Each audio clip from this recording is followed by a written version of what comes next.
Hey everybody, welcome back to Over Easy Farm. The day has finally arrived and we are going to set our eggs in our incubator here. We figured we'd bring you guys along for the ride just for fun, if you guys are thinking about doing it yourself or if you're brand new to it and just looking for a little advice. First step obviously is going to be collecting your eggs, unless you're buying hatching eggs online.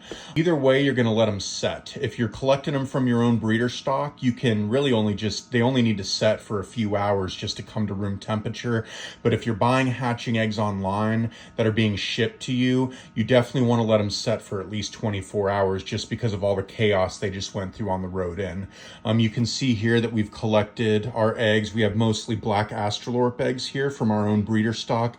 Our silkies are broody, plus it's winter time, so we were only able to get 3 eggs from them, 3 usable eggs out of the 7 days that we were collecting. 7 days is kind of that golden rule. You really don't want to collect them past 7 days, but people have collected them up to 10 days and then set them from there. So this is what we're going to be working with today. The incubator, you want to plug in for at least 12 hours. Some people do less, some people do more, to let the temperature even out and mainly the humidity to kind of even out.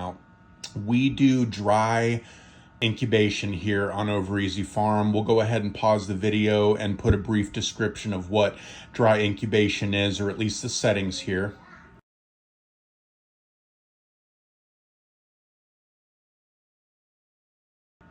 But mainly it is not adding water to the water port for the first 18 days. We will add water from 19 to 21, which is the lockdown period, and we'll explain that more in just a minute. All right, everyone, so our incubator has come to temp. We use the Nurture Right 360.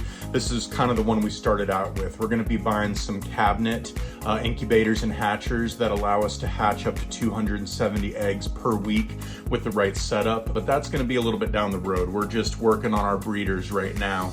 So we've set our eggs, incubator's up to temp, humidity's kind of regulated. We're dry hatching, so the vent right here, you can barely see off to the side of the screen. We'll move it a little bit. We have that wide open. Now, if the humidity starts to drop below about 20% or so, we will go ahead and start to close that a little bit to keep it up, to prevent circulation. But we'll go ahead and remove this lid. You are gonna lose heat in the beginning, but it's okay, because that's just gonna happen no matter what. All of our eggs have the date and then a little acronym that makes sense to us, BA for Black Australorp. You want to do point, like the point of the egg there, if you can see. Yeah, right there, you want to do that facing in. And you're just going to go ahead and lay them out here.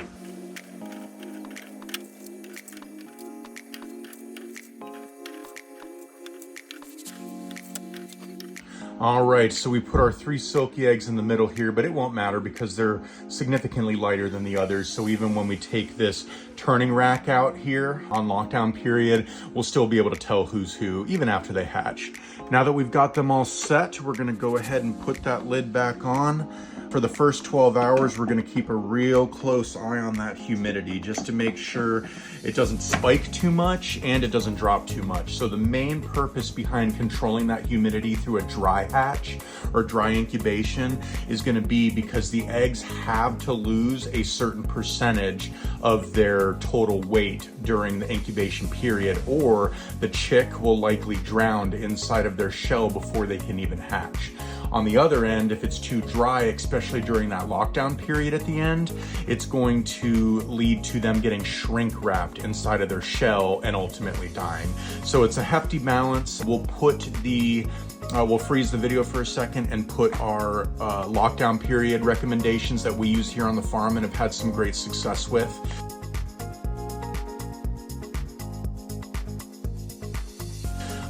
One thing I forgot to mention to y'all, when you're picking out your eggs, make sure that you're selecting the hardiest eggs. Don't use any small pullet eggs.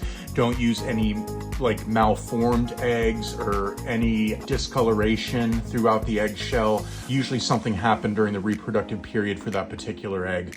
If you guys have any questions, please put them down below and we'll do our best to get them answered for you. These guys will now be locked down for 10 days. We do a 10 and 18 candling, and then after the 18-day candling, they go on lockdown. That's where we do not open it up again for any reason, and we'll add some water to that port we showed you earlier over there, just to get the humidity up to where it needs to be. And yeah, we appreciate you guys watching. We'll see you guys next time, and don't forget to like, share, and subscribe.